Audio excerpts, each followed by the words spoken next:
So good afternoon, everybody. My name is Bob Stewart. Today we're going to talk about crowdsourcing scripts and dialogues. And if this is the first time you've joined us for one of these crowdsourcing webinars, really all I'm doing is presenting these ideas to you. The special guest, as it were, today is actually you guys and gals, and there's about 15 different things that we're going to go through. And these are based on blog posts that were written by members.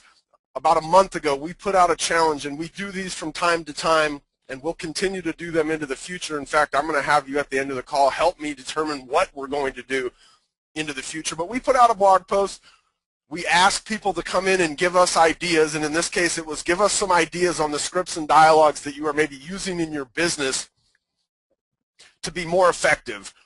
And so we had, a variety of responses, and I kind of dig through those responses and try to pull out some of the better ones, or some of the ones that, at least in my opinion, are applicable to your business. And it was pretty funny because, one of the first things to consider is, would you even use scripts? And there was a segment of the people that submitted blog posts for this, I would say it was about a third of the people. They said, look, I don't use scripts. I'm not going to use scripts. And then of those third, about half of them went on to say, oh, except for this one script that I use. And so we'll actually come across a few of those people today, and some of the ideas that we throw out there, where the person said straight up, I do not use scripts in my business. Oh, except for this one thing.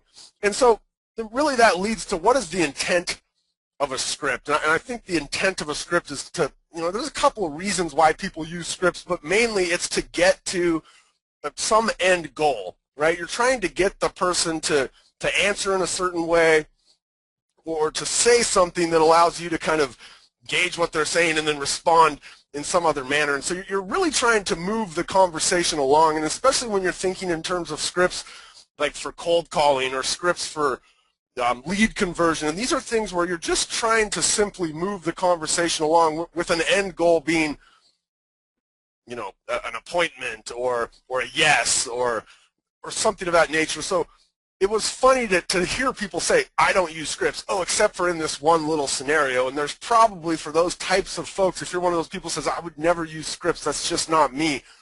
Some of these things that we're going to show you today that people suggested that they do are super simple, right? And you probably do them, but do you do them really effectively, and are you asking the questions very pointedly and in a manner that gets answers that kind of lead you down a certain path? And so, the obvious question becomes, and probably one of the reasons why a lot of the folks that said, I don't use these things, is because they don't sound natural. And I've had the awesome fortune of having been around really some of the biggest producers in our industry. And I will tell you, and especially as it relates to these large producers that have teams, one of the things that they are very religious about is scripts. If you were to look at any of the big producers, and I say even if you're doing over about 100 deals a year, then that starts to get into, a lot of us can't even fathom doing 100 deals, but those types of businesses that we have in our industry where guys have teams or they're doing these large volumes, almost to a person or to a team, they are using scripts. And one of the things that allows them to be effective at using these scripts is they have the ability to make it sound natural, and the only reason they're able to do this is because they practice them. One of the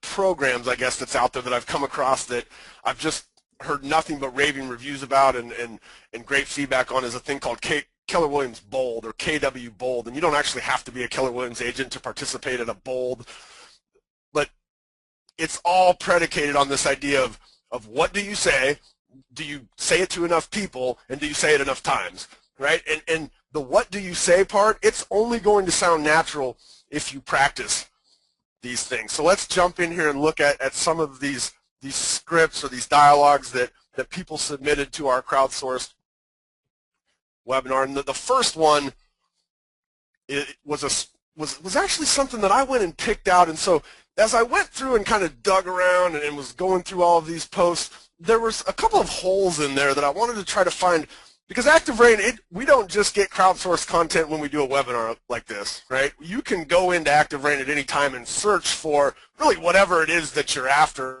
And so I actually went in there and started looking for some older blog posts that I could maybe pull in and share in this particular call. And one of them was a post by Jim Lee, and this was written a couple of years ago actually, and he talked about when he first got into the business, he didn't know anything. He didn't have training, and this was years ago, and he wasn't really sure how he was going to kind of get his feet under him. And so he literally went to the library, which, I mean, that'll tell you how long Jim's been in the business, but he went to the library and he got a couple of books about, you know, how to be a successful real estate agent, and one of them was that he was going to have, or one of the things he learned out of there, he was going to have to make 100 contacts every single day. And I would imagine for a lot of people on the, or 100 attempted contacts, I'm sorry, I would imagine for a lot of people on the call, you would think, wow, like I would never do that. But Jim was dead set on having a successful real estate practice, and he didn't really know where to start. And so this idea that he was going to make 100 attempted contacts every single day was something that that's what he was going to do. And you can see at the bottom of these slides, and you'll continue to see this, that the link for the actual blog post is in there. And at the end of the call, Carrie's going to share with you where you can download these slides in a PDF, and you'll actually be able to go in and read each of these blog posts, because a lot of these posts, the people actually writing it do a heck of a lot better job of explaining it than I'm going to do with you here today. But so Jim, he would sit down, and every day he would dial 100 people. And if they didn't answer, fine. And he said about 2/3 of them didn't end up answering, but his goal was to get to 100 attempted contacts every day.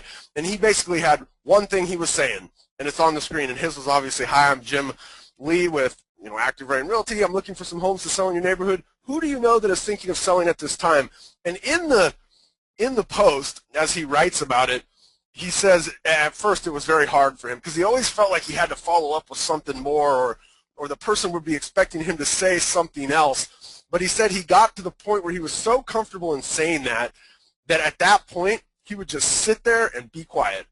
And he even mentions in the post that he would just sit there with a smile and be quiet, just waiting and knowing that person was, now their brain was firing and they're thinking. And a lot of people would say, sorry, I don't know anybody, don't call me again, or something of that nature. But he said what he found out is that for every 100 contacts that he actually made, and these are random cold calls, that somebody would say, oh, actually, you know what, my neighbor down the street just got relocated, and they were thinking about, and so it was just that simple fact if he knew what he was going to say, and he was willing to say it enough times, right?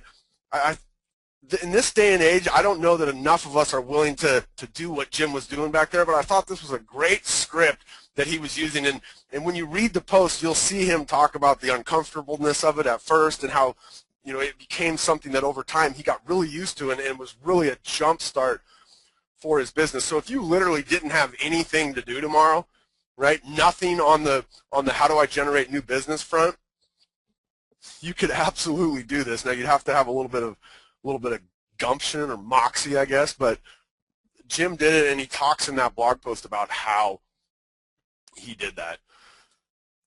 So Brad's, are you already working with an agent? And I don't know how many of you, if you've been in this business for any amount of time, and this is not a question that's ingrained into you very early in the conversation with a client, you've probably wasted time or spent time. I don't necessarily know that it's wasted, but you've probably spent time doing legwork for somebody else's client. And Brad was one of these people, and if you can see real small there, the URL of his blog post says, scripts don't work, people do. And Brad was one of these guys who said, look, I don't use scripts.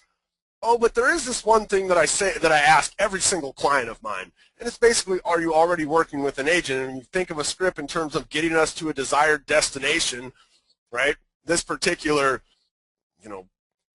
7-word phrase is designed to get him to the destination of realizing whether or not that person's somebody that he's going to spend time with or somebody that he might potentially be able to work with, right? I would imagine a lot of you guys are doing this, but the sooner you can get this into a conversation with a client, probably the better off you are, right? So there was a bunch of folks that again, along that same lines of, I don't really use a script, but here, and Brad did one thing. There was a bunch of people, though, that said, I don't really use scripts, but here's 12 things that I make sure I get into every introductory meeting I have with a client.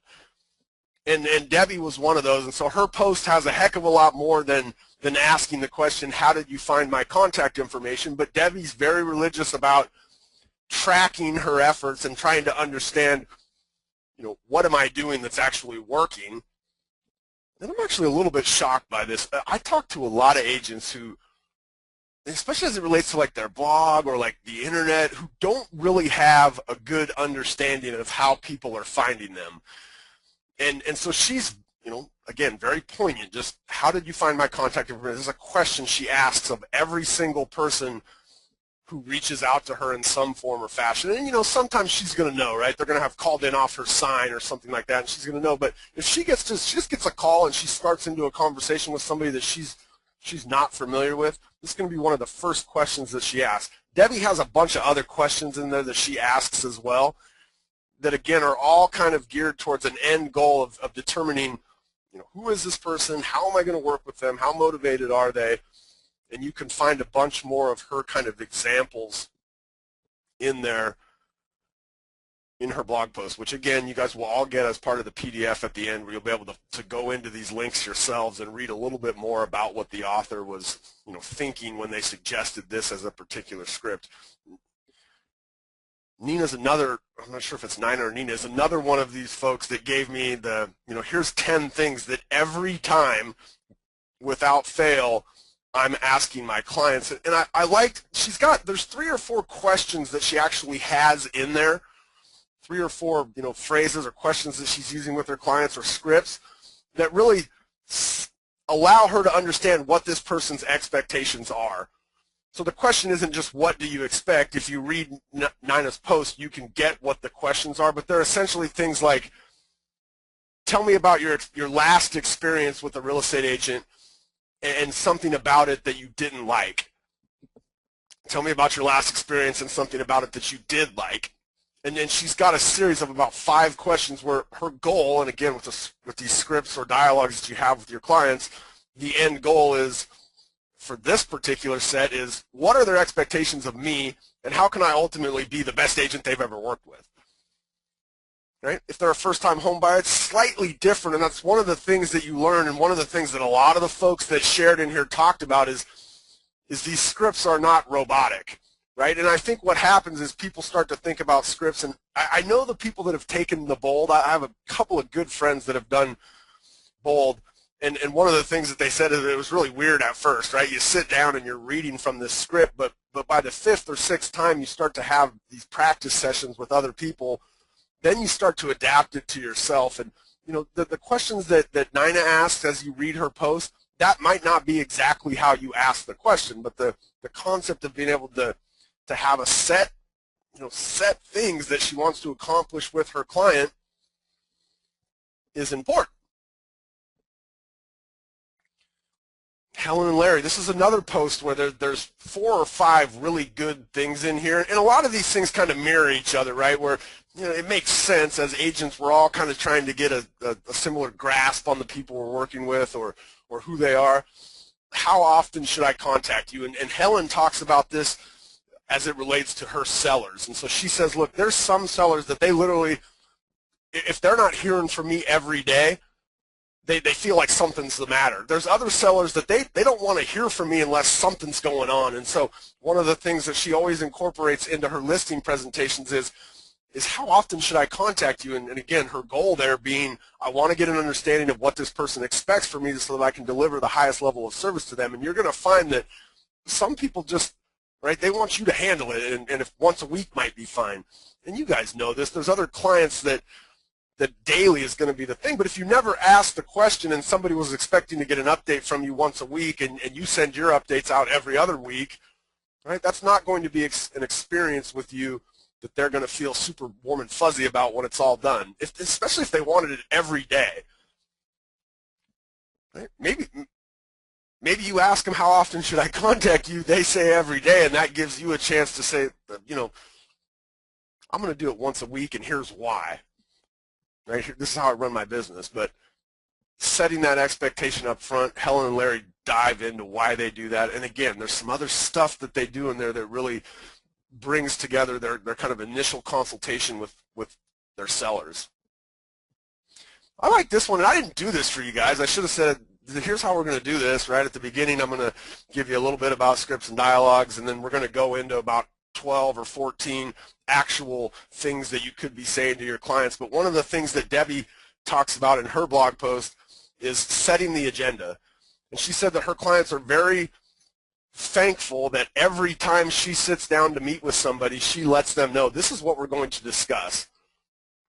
Right? And as she goes through her PowerPoint or her presentation, right, she's always kind of coming back to this is our agenda. So as I mentioned at the beginning of our call, we're going to be talking about scripts and dialogues, and we're doing that now, right? Setting the agenda. She does a really good job in there, and she even kind of lays out for you what her agenda looks like and how she relays that to her clients. How many of you guys get this question? How's the market? Like, if you've ever introduced yourself to somebody as a real estate agent, this is probably the most popular question you get as a response, right? How's the market? And I really like how Karen handles this question in her blog post. And basically what she says is she has a script that goes something like this. Well, the market in the overall area, it's doing pretty good, but the market is really dependent on where you live. And so if you'd be interested, I'd be more than willing to take your address and send you 5 or 6 of the most recent sales that have happened in your area, because the only way you're going to get a really good idea of how the market is as it relates to your particular house. Would you be interested in having me send you over some of the more recent sales in your neighborhood? That's her script, right? You guys get asked this question all the time, and every time you get asked this question is an opportunity for you to add somebody to your database or add somebody as a potential future piece of business for you. And the way that Karen handles this question, right, is a great example of how you could do that, right? She's offering them something, right? She's not just saying, oh, the market's doing pretty good, you know, inventory's a little bit low.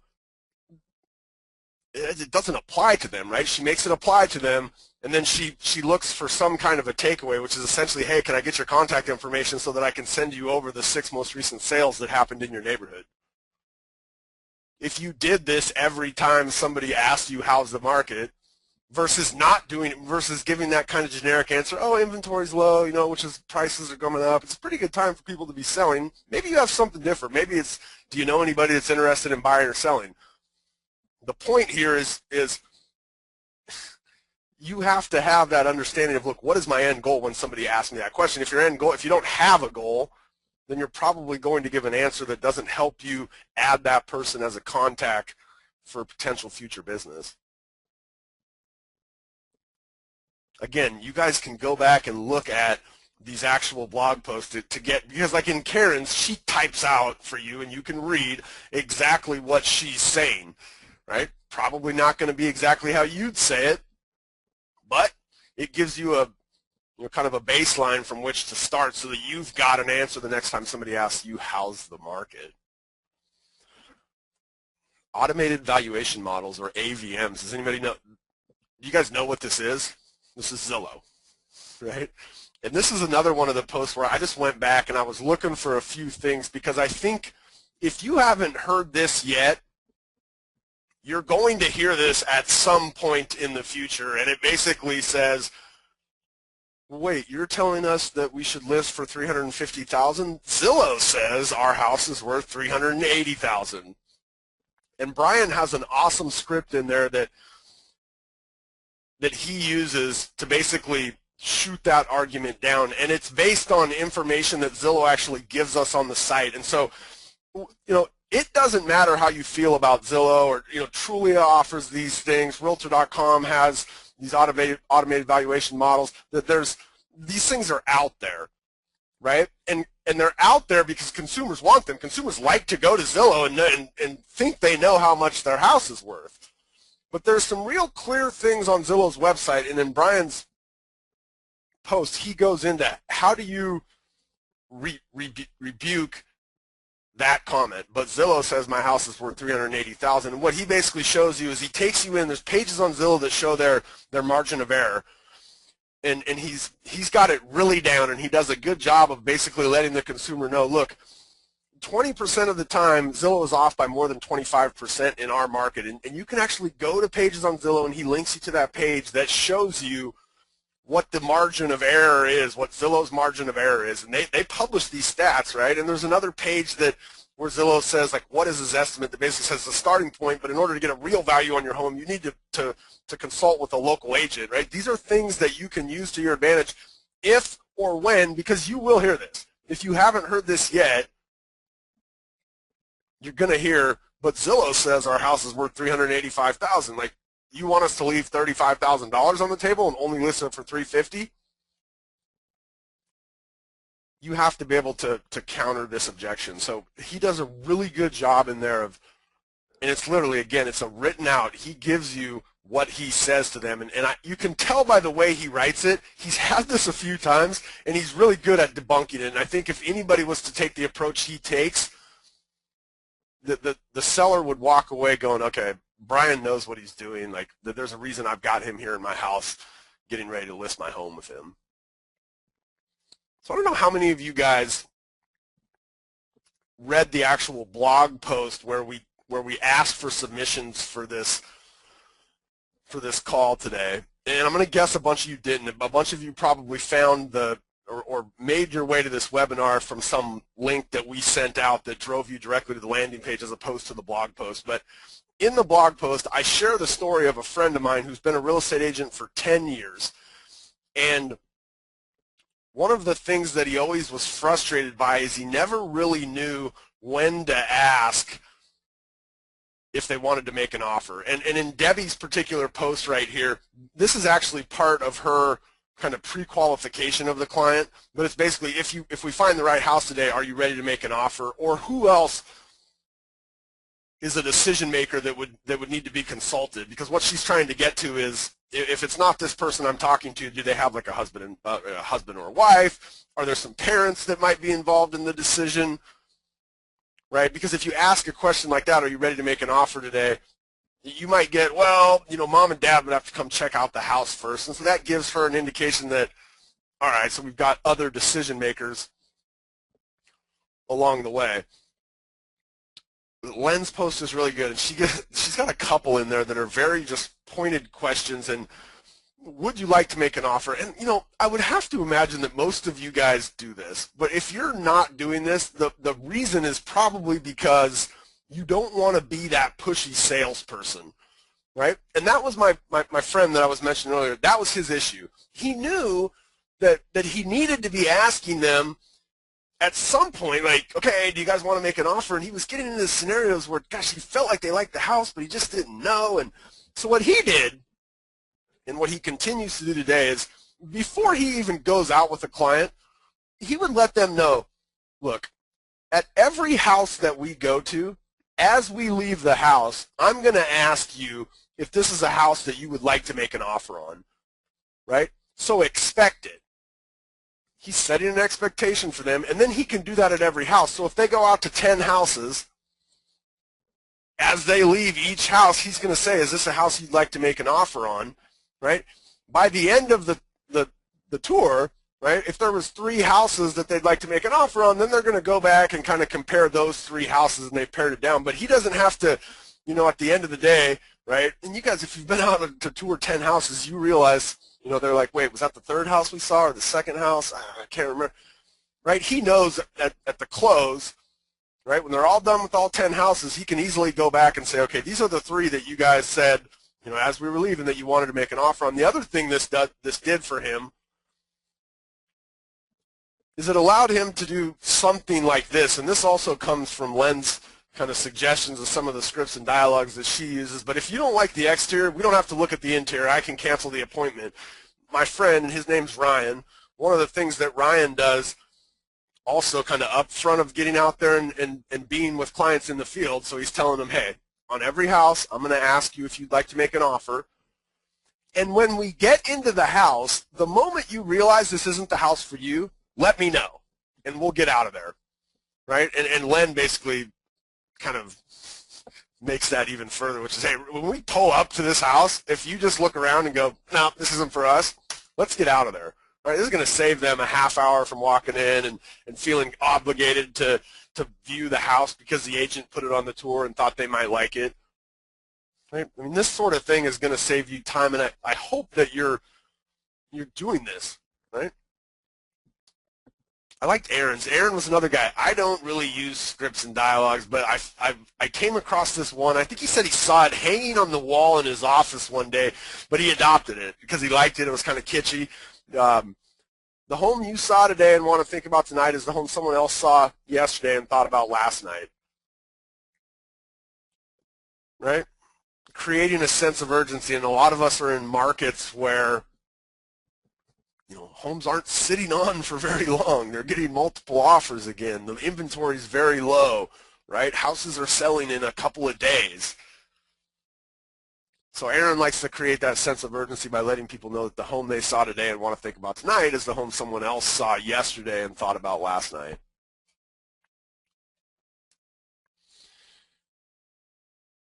Again, Sylvia, this post has a bunch of good stuff in it, but one of the things that I kind of picked out of there, because this would be 3 hours long if we took every one of these suggestions that people gave, but you will have the resources to go back and kind of dig through these things if you're really trying to hone in on some of the better things you could be saying. How is the search for your next house going? And so this is something she talks in hers about some of the questions and the scripts, but they're not really scripts, right? Because she's adopted them and she's got her own way of saying them, and they've just become natural in the way she does business. But when she's in with her sellers, she's always going to ask them, assuming that she's not already working with them to find their next house. Let's say they're moving out of the area. How is your search for your next house going? Right? If you never ask that question, they might think, oh, well, this is just the listing agent. If I want to buy it, I got to find the buyer's agent, and this person probably only works listings. Right? You assume that everybody knows that you do everything, right? That you list houses, that you help people find houses. She uses this as a question to kind of gauge what's going on with their next purchase, right? If they're relocating, it might be, well, we reached out to an agent in New Jersey, and they haven't been very responsive, so we're just not really sure, but we're not sure where to find a good agent, right? It opens an opportunity for her to say, hey, I belong to this awesome network of real estate professionals, and I can totally find you guys somebody in Trenton. How many of you guys, I actually want to check in for me here and just answer this question for me. How many of you guys use or have kind of in your back pocket your elevator speech? I'm not going to continue until you guys answer. So yes, we got some elevator speeches in here. Anna says, I've got several elevator speeches. A couple of people give me questions, what's an elevator speech? An elevator speech is basically, in 30 seconds, and Donna does it much quicker, but if you met somebody in the elevator and you were introducing yourself, what would you say? And so Donna talks about how her and her husband, they do a lot of networking events, and they're part of the local business organizations and those sorts of things. And so she's gotten her elevator speech down to this, which is essentially who she is and what she does. Right? Marina says, no, I'm afraid of elevator speeches. Corby says, you can't sell real estate in an elevator. I agree, Corby. You can't sell real estate in an elevator, but if you think about your business in terms of like how many people, like Jim did in the very beginning, which is, how many contacts can I make every day? And really, a good real estate business is about how many people you know. And so Donna wants to make sure that every time she has an opportunity to get to know somebody new, they're very clear on who she is and what she does. It's not I don't know if I'd call this an elevator speech as much as I'd call it an introduction. But how many times would giving this introduction lead to the question, oh, you're a real estate agent? How's the market? Right? So this idea of being able to introduce yourself very succinctly, because you guys meet people, you're meeting people all the time, right? You meet them at the cocktail parties, you meet them when you go to watch the football game at your friend's house, like you meet them when you purposely set out for networking events, right? And if you're a real estate agent, you're able to clearly, in an elevator, you could absolutely have that conversation of, hey, not in an elevator. They call it an elevator speech because the concept is you have a very short amount of time to get it across, right? But letting somebody know who you are and what you do could definitely lead to that next question, which is how's the market? And we talked earlier about, what Karen's response to how's the market was.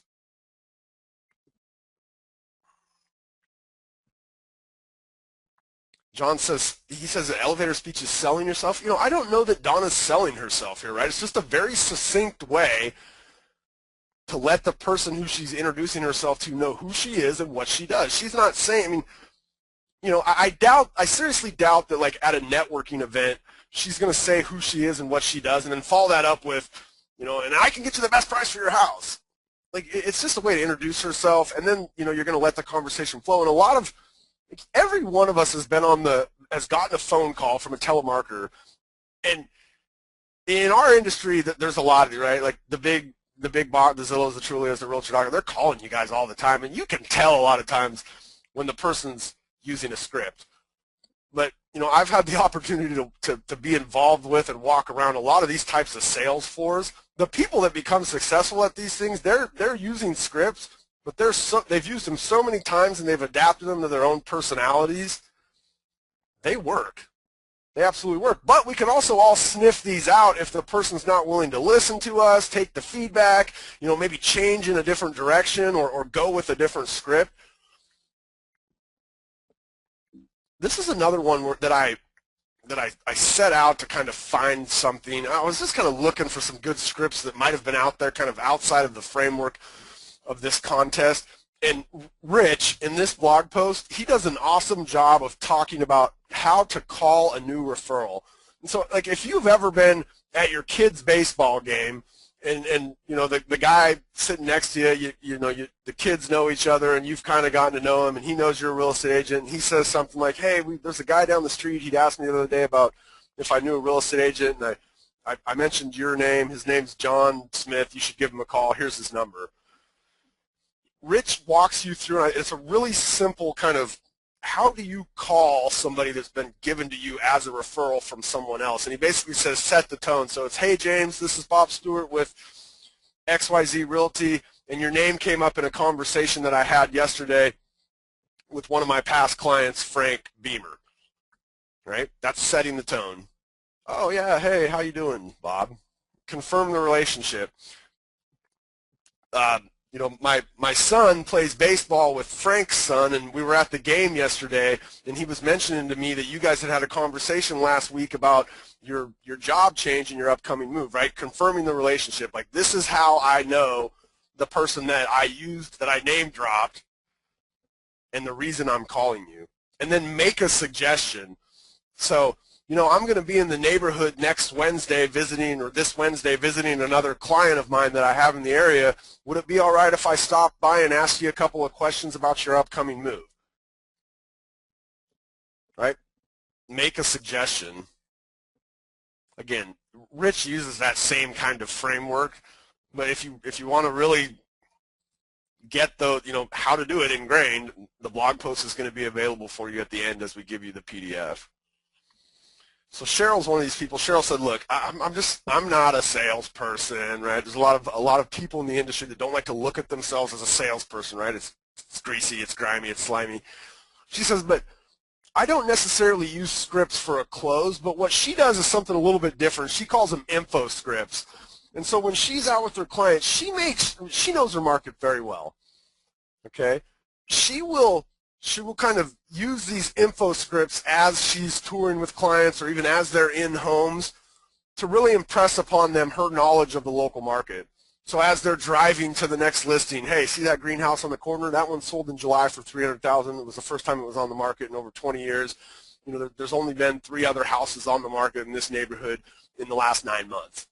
Right? It's an info script. And she gives a bunch of examples in this blog post of places that she uses info scripts. She talks about like being in a house and somebody, looking up and seeing the crown molding and her being able to give them the details on that particular type of crown molding. It's just an info script. She said, I'm not good with selling, but I really know my market to the degree that I'm taking every opportunity I can to impress upon them how much knowledge I have so that they have a great experience with me as their agent. Info scripts. I really like this one. If you're one of those people that thinks, I don't know, I've never been big on scripts, this might be an approach for you to take. And she talks about it as it relates to, the mortgage process or an FHA home loan, or, just so many of the different things that she comes across, right? If somebody asks her about the process for getting a loan, right, she's got this info script, and it's just something that she's internalized in the way that she explains something to her client. The info script in action is Lloyd's post here, and it's funny when you do a when we do something like this crowdsource idea, you get stuff from really just all over it, and then I'm kind of tasked with trying to pull it together and make some semblance of sense out of it for you guys. And so we obviously have jumped around a little bit here, but Lloyd's, he talks about in his market how a lot of the homes get pre-listing inspections, and he really pushes his sellers to get a pre-listing inspection, which they have to pay for out of their pocket. But he goes in here, and it's pretty long in terms of him explaining to his sellers why it's a good idea to get a pre-listing inspection. But like for me, after reading it, I'm convinced, right? When I sell, like, I'm going to get a pre-listed inspection. Lloyd did such a good job in there of explaining it.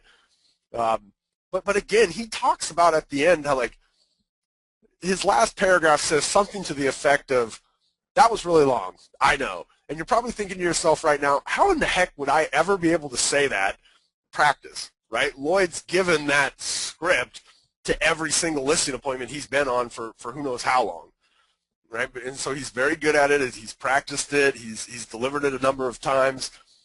It's something that he wants his clients to do, and so he's going to figure out a script that's going to drive them to his desired outcome, and he does a really good job in there of explaining to you that particular script. Again, this one, very targeted for something very specific. I don't know how many of you guys ever try to market to or approach FSBOs. This blog post right here is maybe one of the most comprehensive posts I've ever seen. Sherry goes through, this is another one that I kind of pulled out that wasn't a part of the contest itself, but Sherry goes through and gives you 2 to 3 sentence responses to just about every single objection you would ever hear from a FSBO. It's like if you do FSBO marketing at all and you want to get better at it, you should absolutely read this blog post right here. It's again, for me, one of the most comprehensive posts I've ever written. She has another one in there that's about like seller objections that again, it's just super comprehensive, and she goes through 20 or 30 different objections that you're going to get from a seller, and in this case, in this particular post, from a FSBO. You might check her blog out. She's got some good stuff in there, and again, I would encourage you, if you do FSBOs at all, you should absolutely read this blog post, and we'll have it available on the PDF at the end. So we're a little bit fast here today. We've got about 20 minutes left. The last thing that I want to kind of pass to you guys, and you'll get this in the PDF at the end. I probably should have had Carrie pull this up. And Carrie, you know what? Go right now for me and Google real estate scripts. And if you Google that, the first video result is this video result, and it's from IMSD, which is actually kind of a partner of ActiveRain.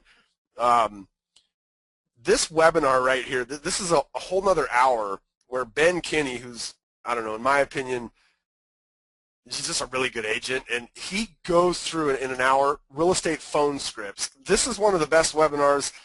If you do lead conversion, if you're calling internet leads, this, like, take the last 20 minutes, the last 15 minutes by the time we get done here, and start watching this video, okay? If you do any kind of lead conversion online, or really if you're talking to anybody, he goes in and talks in there about when people call in off of signs, what kind of scripts does he use to try to get them into the office or try to set an appointment with them. His business, and he's one of these guys that has a big team. They do over 500 transactions a year as a team. Every morning from 8:30 to 9 a.m. their team gets together and does scripts and dialogues before they go from 9 to 3 on lead conversion. He does a really way better than I did with you guys today. I mean, he just does such a good job of taking you through some of the things. And again, he does sign calls. He does like calling on internet leads. He does there's a bunch of different things that he does in there that I would imagine most of you guys are having these kind of phone calls with potential clients every day. And if you really want to start bringing them into your business more effectively, you guys have an awesome finish to your week. On behalf of Carrie and Michelle, who are always behind the scenes, my name is Bob Stewart at ActiveRain University. Bye-bye, everybody.